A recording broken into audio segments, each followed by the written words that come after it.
Bible ஸ்டடியில் அப்போஸ்தலரை குறித்து நம்ம பார்த்து கொண்டு வருகிறோம். பவுல் எப்படி அவருடைய பிரயாணத்தை மேற்கொள்ளுகிறார், அவருடைய ஊழிய பாதை எப்படி இருக்குது அப்படின்னு நம்ம ஒவ்வொரு நாளும் வெனஸ்டே பார்த்து கொண்டு வருகிறோம். இன்றைக்கு நம்ம 21ஆம் அதிகாரத்தை நம்ம பார்க்க போகிறோம். இந்த 21ஆம் அதிகாரத்தில் என்ன இருக்குது அப்படின்னு பார்த்தீங்கன்னா, பவுல் எருசலேமுக்கு பிரயாணப்பட்டு போகிறார்.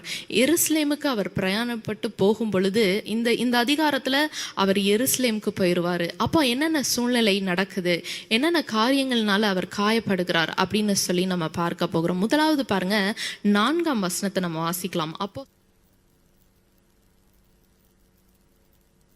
வேண்டாம் என்று ஆவியின் ஏவுதலினாலே சொன்னார்கள். அங்கே அவர் பார்க்கும் பொழுது சில சீஷர்களை கண்டுபிடிக்கிறார். அப்போ அவங்க என்ன சொல்றாங்க, ஆவியின் ஏவுதலினாலே நீ எருசலேமுக்கு போக வேண்டாம் என்று தடை பண்றாங்க. அப்போ பவுலுடைய அழைப்பு என்னது, அவருக்கு எருசலேம் போனோம். நம்ம 20ஆம் அதிகாரத்துல 22ஆம் வசனத்துல நம்ம பார்க்கிறோம், இப்பொழுதும் நான் ஆவியிலே கட்டுண்டவனாய் எருசலேமுக்கு போகிறேன், அங்கே எனக்கு நேரிடும் காரியங்களை நான் அறியேன். ஆவியானவர் தெளிவாக பவுலுக்கு கூறியிருக்கிறார். அவர் அந்த எருசலேமுக்கு போகும் பொழுது என்னென்ன காரியங்கள் நடக்கும் அப்படின்னு பவுலுக்கு முன் அறிவித்திருக்கிறார். அதை தெரிந்த பவுல் அந்த சிலுவையை எடுத்து அந்த சிலுவையின் நிமித்தம் அவர் அங்க போறதற்கு அவருக்கு ரெடி. ஆனா அவரை சுற்றியுள்ள நபர்கள் என்ன சொல்றாங்க, அவர்களும் ஆவியிலால் ஏவப்பட்டு இந்த காரியங்களை அவர்களும் அறிந்து கொண்டு தடுக்கிறாங்க. பிரியமானவர்களே, இன்றைக்கு நம்ம நடக்கிற பாதை, நம்ம எந்த சூழ்நிலையில இருக்கிறோம் அப்படின்றத நீங்க யோசிச்சு பாருங்க. ஆவியானவர் உங்களுக்கு வெளிப்படுத்தி இருக்கலாம். சில பாதையில கஷ்டங்கள் இருக்கும், சில பாதையில வழியின் நிமித்தம் நம்ம நடந்து போனோம். ஆனா ஆவியில நீங்க ஏவப்பட்டு, ஆவியில வெளிப்படுத்தப்பட்டு நீங்க அந்த பாதையை சூஸ் பண்ணாம இருக்கிறீங்களா? இன்றைக்கு பவுல் பாருங்க, அந்த பாதையை அவர் ஏற்றுக்கொண்டார். தன்னுடைய சிலுவையை எடுத்து அவர் நடந்தார். ஹல்லேலூயா. இன்றைக்கு நமக்கு அப்படிப்பட்ட தைரியமான வாழ்க்கை வேண்டும். எந்த பாதையா இருந்தாலும் சரி, இயேசுவுக்காக நான் எந்த பாதையிலும் நடக்க ரெடியா இருக்கிறேன் நீங்க ஒப்பு கொடுக்கணும். ஹல்லேலூயா. லூக்கா 9ஆம் அதிகாரம் 23ஆம் வசனத்துல நம்ம பார்க்கலாம். லூக்கா 9:23. பின்பு அவர் எல்லாரையும் நோக்கி, ஒருவன் என் பின்னே வர விரும்பினால் அவன் தன்னைத்தான் வெறுத்து தன் சிலுவையை அனுதினமும் எடுத்துக்கொண்டு என்னை பின்பற்ற கடவன். தன்னைத்தான் வெறுத்து தன் சிலுவையை அனுதினமும் எடுத்துக்கொண்டு என்னை பின்பற்ற கடவன். அப்போ அவரை நம்ம பின்பற்றணும், அவரிடத்தில் நான் சேரணும், அவருக்காக நான் ஊழியம் பண்ணணும், அவருக்காக நான் வாழணும் அப்படின்னா நீங்க உங்களுடைய சிலுவையை எடுத்துதான் ஆகணும். சிலுவையை ஒரு பக்கம் வச்சுட்டு என்னுடைய பாதை நேராக நீட்டா எந்த கஷ்டமும் இல்லாம எந்த வருத்தமும் இல்லாம நான் நடக்கணும் அப்படின்னு நீங்க நினைச்சீங்கன்னா ஆண்டவருடைய சித்தத்தை நீங்க அறிந்து கொள்ளணும். அப்படிப்பட்ட பாதையில ஆண்டவருடைய சித்தம் இருக்குதா? இல்ல, என்னுடைய பாதையில இப்படிதான் இருக்குது, ஆண்டவர் எனக்கு நியமிக்கப்பட்ட இந்த கஷ்டமான பாதையில நான் நடப்பேன் என்று சொல்லி நீங்க அவரிடத்தில் ஒப்பு கொடுத்திருக்கிறீங்களா? கொஞ்சம் யோசிச்சு பாருங்களேன்.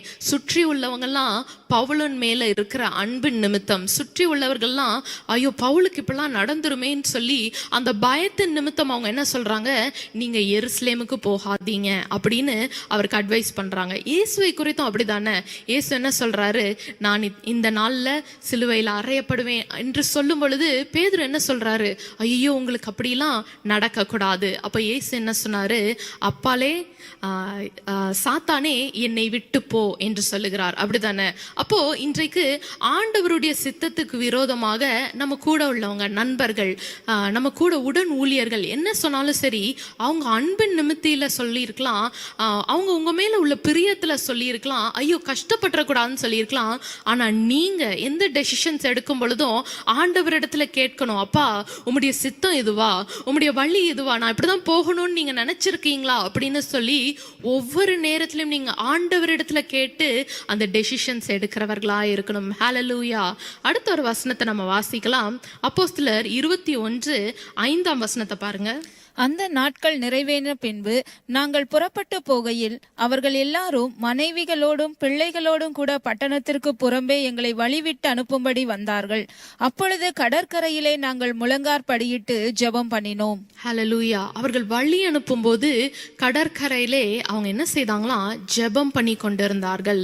முழங்கால் படியிட்டு ஜெபம் பண்ணி கொண்டிருக்கிறார்கள். இன்றைக்கு நம்ம கூடி இருக்கிற ஃபெலோஷிப் எப்படி இருக்குது, நம்ம கூட உள்ள நபர்கள் எப்படி இருக்கிறாங்க, நம்ம நம்ம இணைந்து இருக்கும் பொழுது, ஒரு வீட்டுல கூடுகையா இருக்கும் பொழுது நம்ம ஜெபிக்கிறோமா, முழங்கால் படியிட்டு ஜெபிக்கிறோமா, நம்ம போகும்போது ஆண்டவருடைய நாமத்துக்கு மகிமை சேர்க்கிறோமா, கொஞ்சம் யோசிச்சு பார்க்கலாம். பவுல் எந்த இடத்துல இருந்து அவர் விலகி போனாலும், ஒரு சிட்டில இருந்து அடுத்த இடத்திற்கு அவர் பிரயாணப்பட்டு போகும் பொழுது அந்த இடத்துல உள்ள எல்லாரும் கஷ்டப்படுவாங்க, அந்த இடத்துல உள்ள எல்லாரும் அழுவாங்க. அப்படிதான் நம்ம பைபிள்ல பார்க்கிறோம். அப்ப பாருங்க எவ்வளவு இன்டிமேட்டான ஃபெலோஷிப். ஆண்டவருக்குள்ளாக அவர் அவ்வளோ அவர்களை வளர்த்து விட்டு அவர்களுக்கு பாருங்க பவுல் போகும் பொழுது தாங்க முடியாது. அப்போ இன்றைக்கு நம்ம உலக பிரகாரமாய் நபர்கள் இடத்துல நம்ம பேசி கொண்டு இருக்கிறோமா, இல்ல எனக்கு டைம் பாஸ் ஆகணும், எனக்கு போர் அடிக்குது அப்படின்னு சொல்லி போன்ல மணிக்கணக்கா நம்ம பேசி கொண்டு இருக்கிறோமா, இல்ல ஆண்டவருக்காக ஆட்களை எழுப்பி கொண்டு இருக்கிறீர்களா, ஆண்டவருடைய ராஜ்யத்துக்காக பிரயாசப்படுகிறீர்களா? இன்றைக்கு பவுல் குறித்து நம்ம பார்க்கிறோம். அவர் போகும் பொழுது அவர்கள் எல்லாரும் கஷ்டப்பட்டாங்க, எல்லாரும் அழுதாங்க, அதுக்கும் மேலாக முழங்கார் படியிட்டு ஜெபிக்கிறார்கள். ஹல்லேலூயா. இப்படிப்பட்ட ஒரு ஃபெலோஷிப் நமக்கு வேணும். நம்மளை சுற்றியுள்ள நபர்கள் இப்படி இருக்கணும், நம்ம ஜெபிக்கணும், அவர்கள் இன்னும் நம்மளை ஜெபிக்க என்கரேஜ் பண்ணணும். அடுத்த ஒரு வசனத்தை நம்ம பார்க்கலாம். 21ஆம் அதிகாரம் 9ஆம் வசனத்தை நம்ம பார்க்கலாம். தீர்க்க தரிசனம் சொல்லுகிற கன்னியாஸ்திரியாகிய 4 குமாரத்திகள் அவனுக்கு இருந்தார்கள். தீர்க்க தரிசனம் சொல்லுகிற கன்னியாஸ்திரியாளர்கள 4 குமாரத்திகள் அவனுக்கு இருந்தார்கள். யாருக்கு என்று சொல்லும் பொழுது பிலிப்புக்கு என்று நாம் பார்க்கிறோம். நம்ம பவுலினுடைய உடன் ஊழியரா இருந்த அந்த பிலிப்பினுடைய வாழ்க்கையில பாருங்க 4 பெண் பிள்ளைகள், 4 பேரும் யாரு? தீர்க்க தரிசனம் சொல்லுகிறவர்களா இருக்கிறார்கள். ஹல்லேலூயா. இன்றைக்கு எத்தனை பேருக்கு ஆசை, என்னுடைய பிள்ளைகள் ஆண்டவருக்காக ஊழியம் செய்யணும், ஆண்டவருடைய ராஜ்யத்தை கெட்டணும், இன்னும் அதிகமாய் அவர்கள் சுவிசேஷம் சொல்லணுமே. ஆனா நம்மளுடைய வாழ்க்கை எப்படி இருக்குதுன்னு கொஞ்சம் யோசிச்சு பார்க்கணும். நம்மளுடைய குடும்ப வாழ்க்கை எப்படி இருக்குது? அவர்களுக்கு முன்பாக, பிள்ளைகளுக்கு முன்பாக நம்ம என்ன செய்து கொண்டு இருக்கிறோம்? ஆண்டவருக்காக நீங்க பிரயாசப்படுறீங்களா? அவருடைய ராஜ்யத்தை கெட்டுறதற்கு நீங்க பிரயாசப்படுறீங்களா? தீர்க்க தரிசனத்தை குறித்து என்றைக்காவது நீங்க வீட்டுல பேசியிருக்கீங்களா? பிள்ளைங்க முன்னாடி தீர்க்க தரிசனம் வரங்கள் இருக்குது, இத்தனை விதமான வரங்கள் இருக்குது, இதை நம்ம கேட்கும் பொழுது ஆண்டவர் நமக்கு தர கிருபை அளிக்கிறார் அப்படின்னு சொல்லி குடும்பத்துல வீட்டுல பிள்ளைகள் இருக்கும் பொழுது அவர்களுக்கு முன்பாக நம்ம அந்த காரியங்களை பேசி இருப்போமா? கொஞ்சம் யோசிச்சு பாருங்களேன். நம்ம எதை குறித்து பேசுகிறோம்? நம்மளுடைய வேலையை குறித்து, பண தேவைகளை குறித்து, வீட்டுல நடக்கிற சண்டையை குறித்து. அப்போ உலக பிரகாரமான காரியங்களையே நம்ம பேசி கொண்டு இருக்கும் போது பிள்ளைங்களுக்கு என்ன தோணும் தெரியுமா? ஓ, இதுதான் முக்கியம் போல, ரொம்ப சம்பாதிக்கணும் போல, சம்பாதிச்சாதான் நம்ம நல்லா இருக்க முடியும் போல அப்படின்னு சொல்லி நம்மளுடைய ஜீவியத்துல சாட்சியா பிள்ளைகளுக்கு முன்பாக வசனத்தை பேசாமல், ஆண்டவரை குறித்து ஒரு வார்த்தை கூட நம்ம பேசாம நம்ம ஜெபிச்சுட்டு மட்டும், நம்ம கூட்டங்களுக்கு போயிட்டு மட்டும் நம்ம இருந்து கொண்டிருந்தோம்னு வைங்களேன், பிள்ளைகளுக்கு தெரியாது.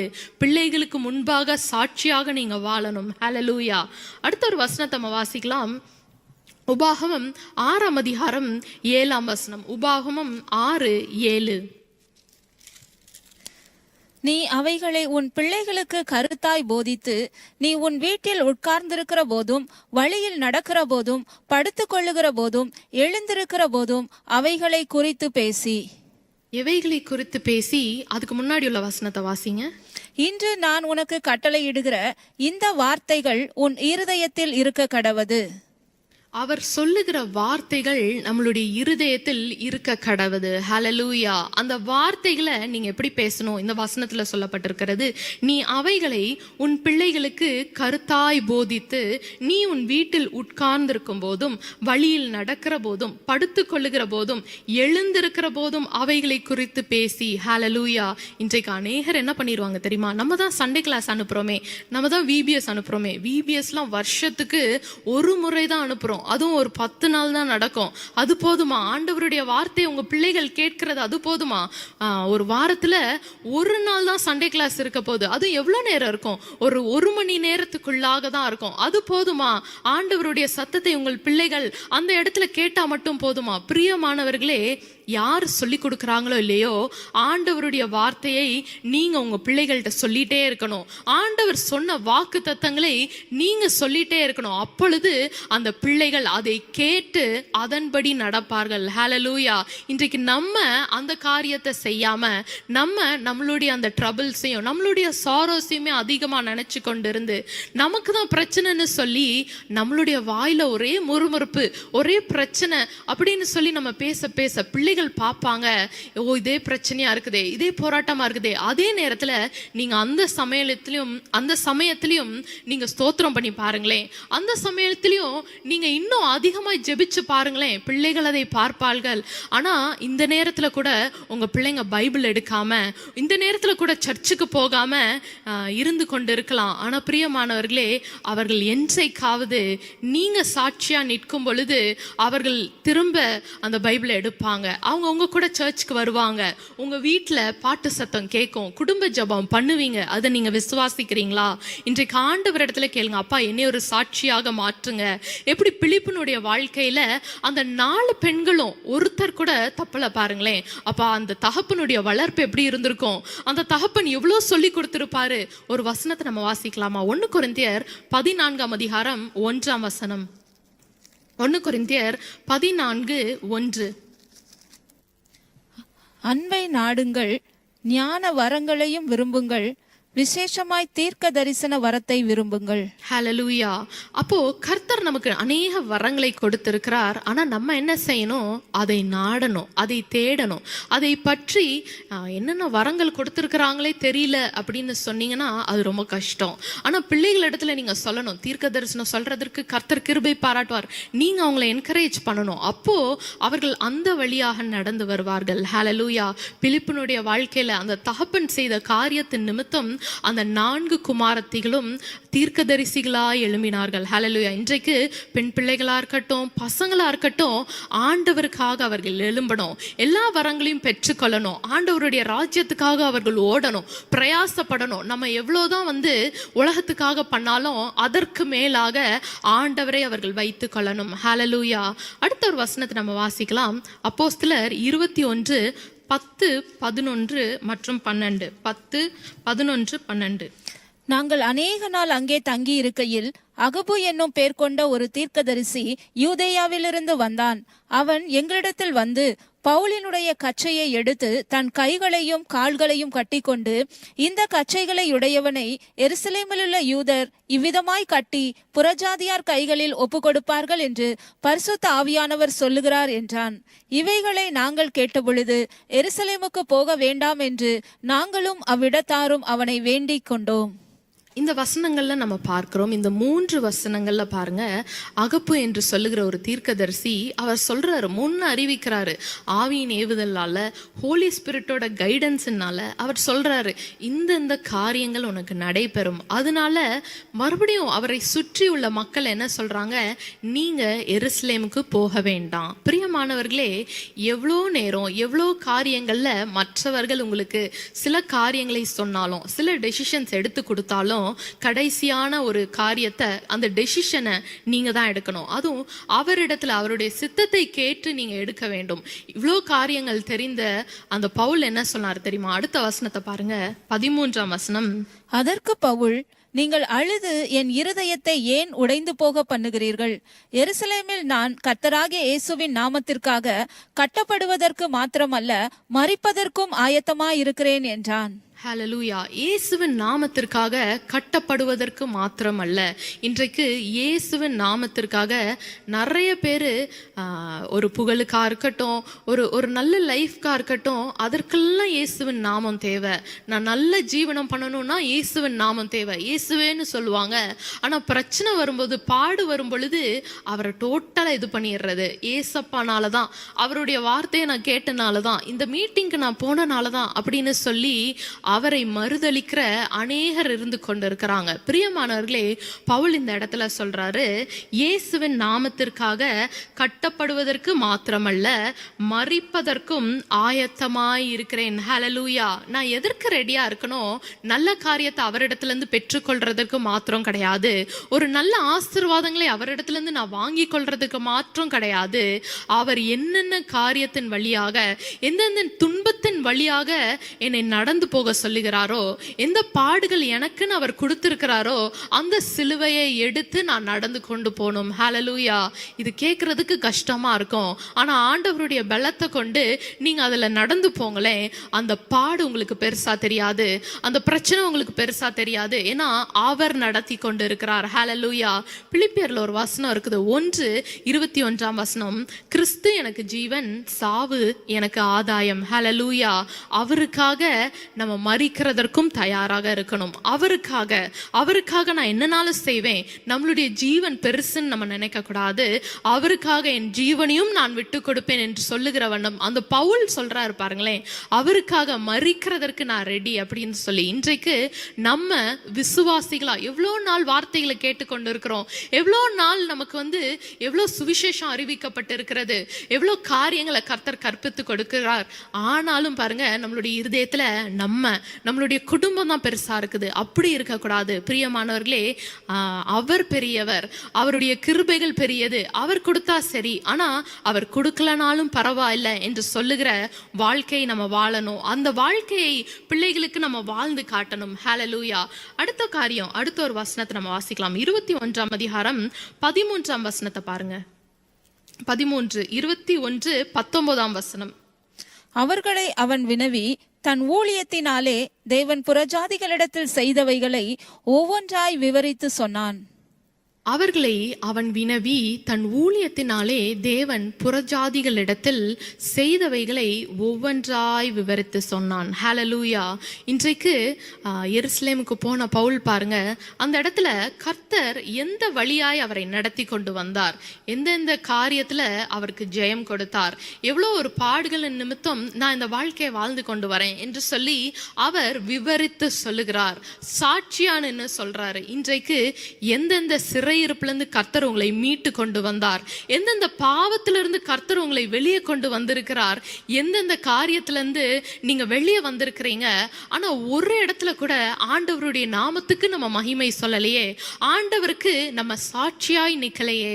பிரியமானவர்களே, எந்தெந்த காரியம், எந்தெந்த வழிகளின் நிமித்தம் நீங்க அதுல இருந்து வெளியே வந்தீங்களோ, எப்படி நீங்க வெளியே வந்தீங்க? ஒரு வசனத்தின் மூலமா நீங்க வெளியே வந்திருக்கலாம், ஒரு வார்த்தையை கேட்டு நீங்க வெளியே வந்திருக்கலாம், ஒரு மெசேஜ்ல நீங்க தொடப்பட்டு அந்த காரியத்திலிருந்து நீங்க வெளியே வந்திருக்கலாம்.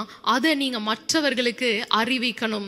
எந்தெந்த காரியத்திலிருந்து கர்த்தர் உங்களை வெளியே கொண்டு வந்தாரோ அதை நீங்க மற்றவர்களுக்கு அறிவிக்கும் பொழுது நீங்க சாட்சியா இருப்பீர்கள். ஹல்லேலூயா. ஒரு வசனத்துல நம்ம பார்க்கிறோம். மார்க் 5:19 வாசிக்கலாம்.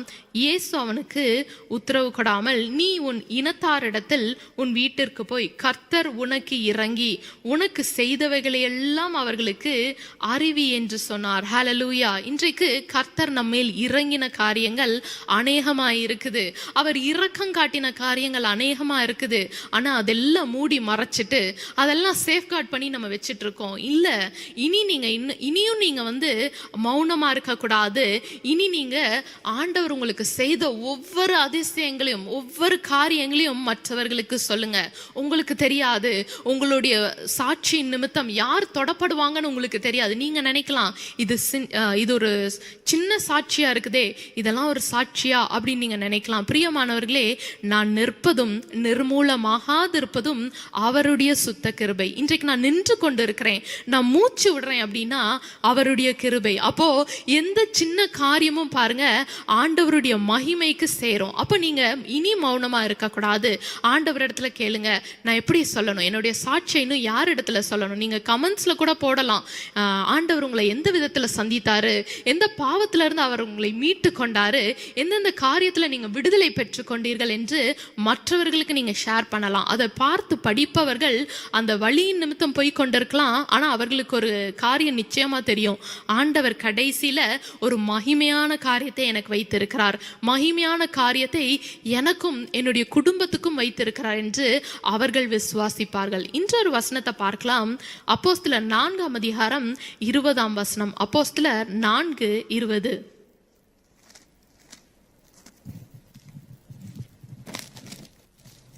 நாங்கள் கண்டவைகளையும் கேட்டவைகளையும் பேசாமல் இருக்கக்கூடாதே என்றார்கள். ஹalleluya. நாங்கள் கண்டவைகளையும் கேட்டவைகளையும் பேசாமல் இருக்கக்கூடாதே. இன்றைக்கு அநேகர் பேசாமல் இருக்கிறோம். அநேகர் பேசுறதற்கு சான்ஸ் கிடைச்சும் மௌனமா இருக்கிறோம். ஆனா ஆண்டவர் நம்மளுடைய கண்களுக்கு எவ்வளோ பெரிய சாட்சியா இறங்கி இருக்கிறார். நம்மளுடைய காதுகள் கேட்க எவ்வளோ பயங்கரமான சாட்சிகளை நம்ம கேட்டுக்கொண்டு இருக்கிறோம். நம்மளுடைய வாழ்க்கையில, பிள்ளைகளுடைய வாழ்க்கையில, கணவருடைய வாழ்க்கையில, வேலை ஸ்தலத்துல எந்தெந்த காரியத்துல கர்த்தர் உங்களுக்கு கிருபைகளை அளித்தாரோ, எந்தெந்த காரியத்துல கர்த்தர் உங்களை சாட்சியாக நிறுத்தினாரோ, இன்றைக்கு நீங்க பேசாம இருக்கக்கூடாது. ஸோ உங்களுடைய டெஸ்டிமனியை வைத்து நீங்க அநேகரை சந்திக்க போறீங்க. ஸோ இன்னைக்கு நீங்க சப்போஸ் லென்த்தியான டெஸ்டிமனி, என்னோடது சாட்சி ரொம்ப பெருசு அப்படின்னு நீங்க நினைச்சீங்கன்னா எங்களுடைய வாட்ஸ்அப் நம்பருக்கு நீங்க அனுப்புங்க.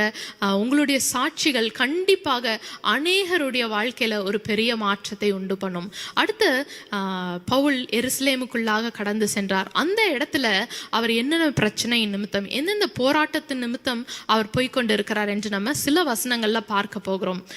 அடுத்தது 22ஆம் வசனம் வாசிக்கலாம். அப்போஸ்தலர் 21:22. இப்பொழுது செய்ய வேண்டியது என்ன? நீர் வந்திருக்கிறீர் என்று இவர்கள் கேள்விப்பட்டு நிச்சயமாக கூட்டம் கூடுவார்கள். அடுத்த வசனம். ஆகையால் நாங்கள் உமக்கு சொல்லுகிறபடி நீ செய்ய வேண்டும். அது என்னவென்றால், பிரார்த்தனை பண்ணி கொண்டவர்களாகிய 4 பேர் எங்களிடத்தில் இருக்கிறார்கள். அவர்களை நீர் சேர்த்து கொண்டு அவர்களுடைய கூட சுத்திகரிப்பு செய்து கொண்டு அவர்கள் தலைச்சவரம் பண்ணிக்கொள்ளுவதற்கு செல்லுமானதை செலவு செய்யும். அப்படி செய்தால் உம்மை குறித்து கேள்விப்பட்ட காரியங்கள் அபத்தம் என்றும் நீரும் நியாயப்பிரமாணத்தை கைக்கொண்டு நடக்கிறவர் என்றும் எல்லாரும் அறிந்து கொள்வார்கள். இந்த வசனங்கள்ல நம்ம என்ன பார்க்கிறோம் அப்படின்னு பார்த்தீங்கன்னா, யாக்கோபு என சொல்லப்படுகிற ஒரு ஊழியன் பவுலுக்கு அட்வைஸ் பண்றாரு. என்ன அட்வைஸ் பண்றாரு? யூதர்களுக்கு எதிராக இவ்வளோ காரியங்களை நீ செய்திருக்க. என்னென்ன காரியம் அப்படின்னு பார்த்தீங்கன்னா, பவுல் கிருபைகளை போதித்திருப்பார். கிருபையின் மூலமா தான் நமக்கு ரட்சிப்பு கிடைக்குது, இயேசுன்ற நாமத்தை அவர் சொல்லியிருப்பாரு. ஆனா யூதர்களுக்கு அதெல்லாம் பிடிக்காது. இவர் மோசே கொடுத்த அந்த கட்டளைகளை மீறி கொண்டு இருக்கிறார். மோசேயின் இடத்துல இருந்து வந்த அந்த கட்டளைகளை இவர் பின்பற்றவில்லை என்று சொல்லி பவுலுக்கு எதிராக ரொம்ப கூட்டம் கூடிக்கொண்டு இருக்கிறாங்க. அப்போ அந்த எருசலேம்ல நம்ம பார்க்கும் பொழுது யூதர்கள் எல்லாம் இருக்கிறாங்க. ஆனா பவுல் பயப்படாம அந்த இடத்துக்கு போறாரு. பயம் இல்லை அவரிடத்துல. ஹல்லேலூயா. இந்த வசனங்கள்ல நம்மளால பார்க்க முடிகிறது.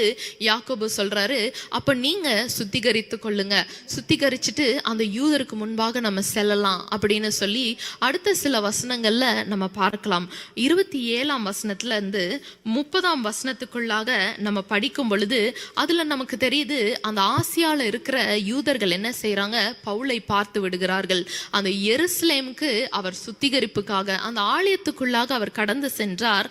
ஆனா அவர்கள் பார்க்கறாங்க. பார்த்துட்டு என்ன பண்றாங்க?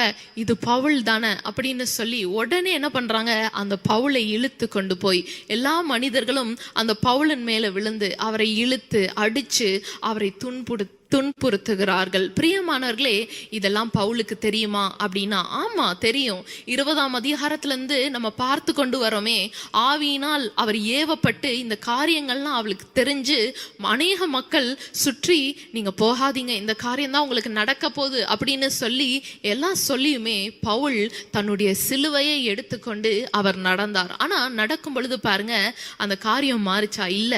அதே மாதிரி சொன்னது போலயே எருசலேம் தேவாலயத்தில் அவர் பிடிபட்டார். அடுத்த சில வசனங்களை நம்ம வாசிக்கலாம். 31 36ஆம் வசனத்துக்குள்ளாக நம்ம பார்க்கும் பொழுது அவர் என்ன ஆனார் அப்படின்னு பார்த்தீங்கன்னா, கைது செய்யப்படுகிறார்.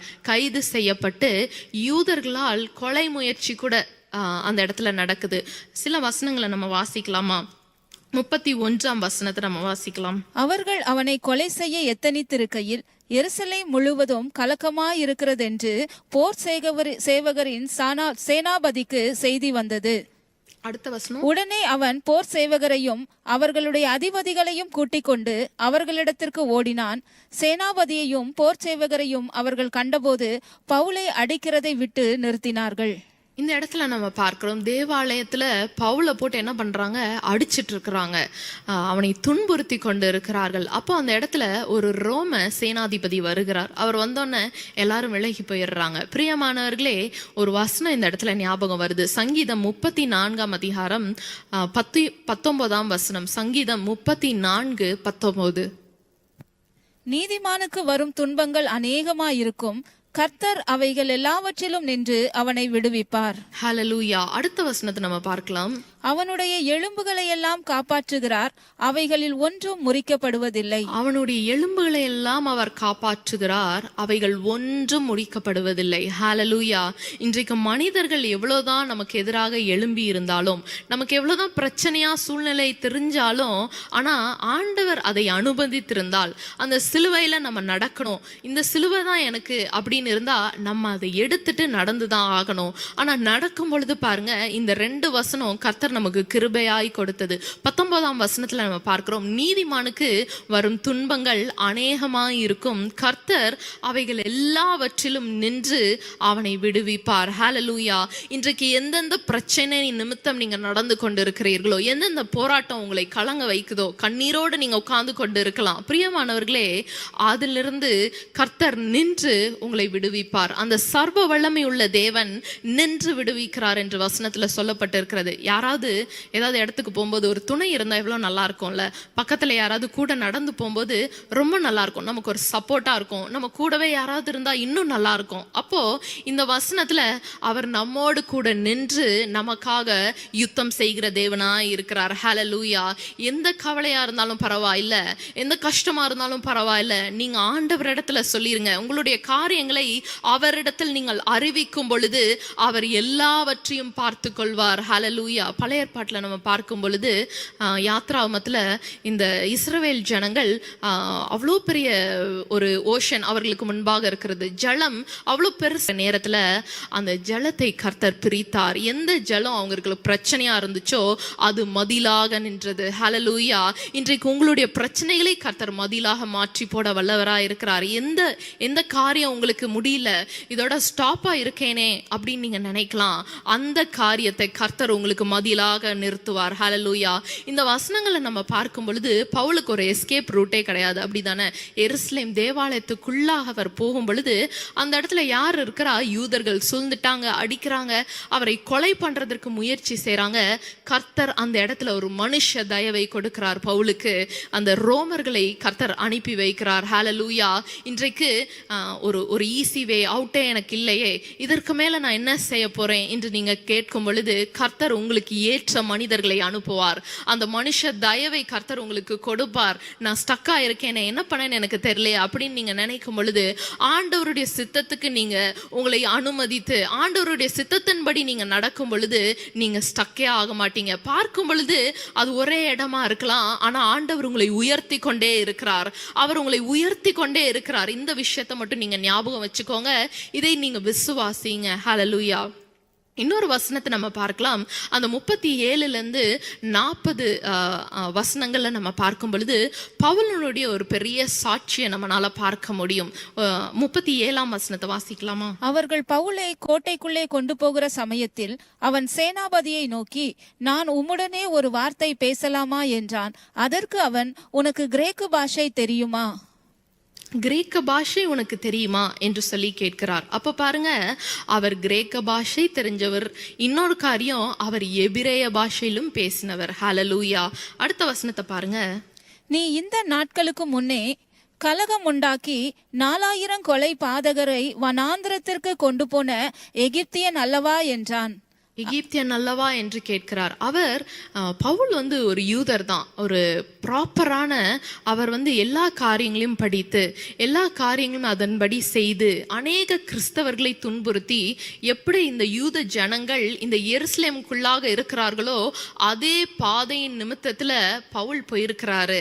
ஆனா பவுல் பாருங்க, ஆண்டவருடைய சத்தத்தை கேட்டு அந்த வெளிச்சத்தை கேட்டு அவர் மனம் மாறி தன்னை ஒப்பு கொடுத்து அந்த ஊழியத்தை செய்து அநேக இடத்துக்கு போய் ஆட்களை எழுப்பி ஊழிய பாதையில இணைத்து அவ்வளோ பெரிய ரிவைவல் அவர் பண்ணி கொண்டிருந்தாரு.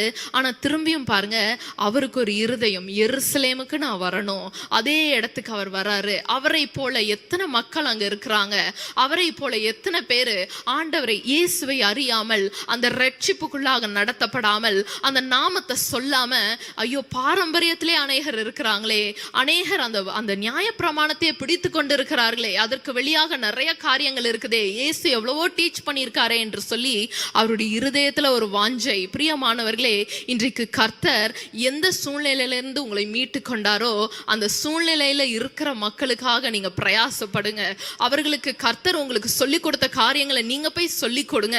அந்த பாதை கஷ்டமா இருக்குது, நான் எப்படி போவேன் அப்படின்னா, பவுல் போன அதே பாதையில நீங்க போங்க. பிரியமானவர்களே, பவுலுக்கு கொடுத்த அதே தைரியத்தை கர்த்தர் உங்களுக்கு கொடுப்பார். பவுலுக்கு கொடுத்த அதே வல்லமையை கர்த்தர் உங்களுக்கு கொடுப்பார். ஹல்லேலூயா.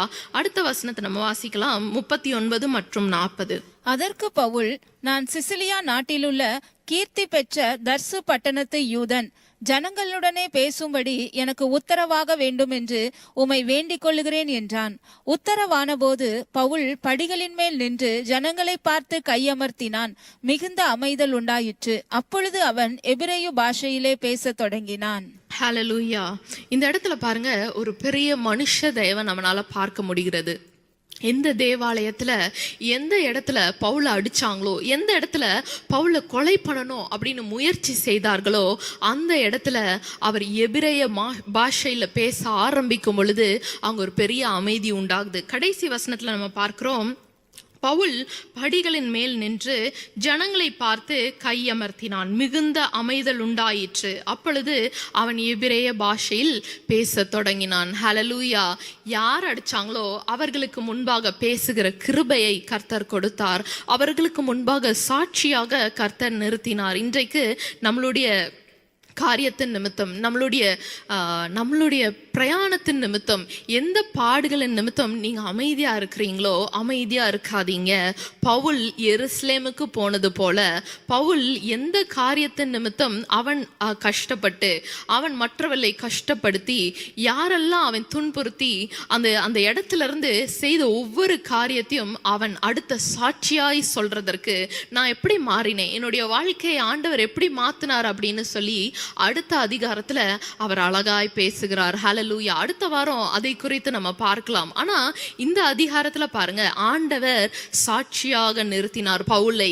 எந்த இடத்துல அவர் அடிக்கப்பட்டு, எந்த இடத்துல அவர் துன்புறுத்தப்பட்டு, எந்த இடத்துல கொலை செய்யப்பட போகிறேன் என்று நினைத்தார்களோ அந்த இடத்தில் கர்த்தர் ஒரு ரோம அதிகாரியை உள்ள கொண்டு வந்து பவுலுக்கு பேசுறதற்கு ஒரு ஆப்பர்ச்சுனிட்டி கொடுத்தார். இன்றைக்கு நம்ம வேலை காரியமா இருக்கட்டும், வீட்டு காரியமா இருக்கட்டும், பேசுறதற்கு எனக்கு ஆப்பர்ச்சுனிட்டி இல்லையே நீங்க நினைக்கும் பொழுது ஆண்டவருடைய சித்தத்துக்கு நீங்க ஒப்பு கொடுத்துருங்க. ஆண்டவர் எல்லாவற்றையும் பார்த்து கொள்வார். ஹல்லேலூயா. நம்ம ஜெபிக்கலாமா? நல்ல தகப்பனே, உம்மை நன்றியோடு துதிக்கிறோம், ஸ்தோத்திரிக்கிறோம். அப்பா இந்த அப்போஸ்தலர் 21ஆம் அதிகாரத்துல நீங்க சொல்லி கொடுத்த காரியங்களுக்காக உமக்கு ஸ்தோத்திரம் ராஜா. அப்பா, எருசலேமுக்கு பவுல் ஆவியில் ஏவப்பட்டு, ஆவியில் அவர் முன் அறிவிக்கப்பட்டு, எல்லா காரியத்தையும் தெரிஞ்சு அந்த சிலுவையை, தன் சிலுவையை எடுத்து அவர் நடந்தாரே ராஜா. அப்பா, இன்றைக்கு என்னுடைய சிலுவையை எடுத்து நடக்கிற கிருபைகளை எனக்கு கொடுப்பீராக.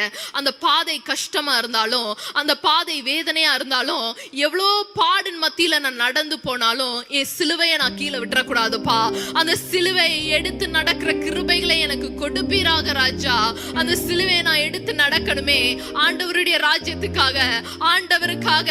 அப்பா, இந்த காரியத்தை செய்ய கிருபைகளை நீர் கொடுப்பீராக, பலத்தை கொடுப்பீராக, அந்த வல்லமை நீர் கொடுப்பீராக. அப்பா, பவுலுக்கு கொடுத்த அதே தரிசனத்தை இங்க அநேகர் கேட்டிருந்தோம், அநேகர் கண்டிருந்தோம். அப்பா, மௌனமா இருக்கிறாங்களே, மௌனத்தை நீங்க எடுத்து போடுங்கப்பா. பேசுகிற தைரியத்தை கொடுப்பீராக. இன்னும் அதிகமாய் பேசட்டும் ராஜா, இன்னும் அதிகமாய் சுவிசேஷத்தை சொல்லட்டும், இன்னும் அதிகமாய் கர்த்தர் என்னுடைய வாழ்க்கையில செய்த காரியங்களை சாட்சியாய் சொல்லட்டும். அப்பா, மௌனமா இருக்க கூடாது ராஜா, நாங்க மௌனமா இருக்க கூடாது. நாங்க பேசுகிற ஒவ்வொரு வார்த்தையிலும் அப்பா நீர் மகிமைப்படுவீராக, நீர் மகிமைப்படுவீராக. அப்பா, கடைசியாக ராஜா, மனுஷ தயவு அப்பா, நீர் மனுஷர்களை அப்பா எங்களை எங்களுக்கு வழியாக அனுப்புங்கப்பா. உடன் ஊழியர்களை அனுப்புங்க, எங்களுக்கு ஏற்ற மனிதர்களை அனுப்புங்கப்பா. தேவையான நாட்கள்ல மனிதர்களை கொண்டு வாங்கப்பா. டாக்டர்ஸ கொண்டு வாங்க அப்பா. வேலை பார்க்கிற இடத்துல மனிதர்களை கொண்டு வாங்கப்பா. தேவையான காரியங்களை அவர்கள் செய்து கொடுக்க, நேர்த்தியான காரியங்களை அவர் செய்து கொடுக்க அப்பா, எங்களோடு கூட அவர்கள் இணைந்து ஊழியம் பண்ண மனிதர்களை நீர் எழுப்பி கொடுப்பீராக ராஜா.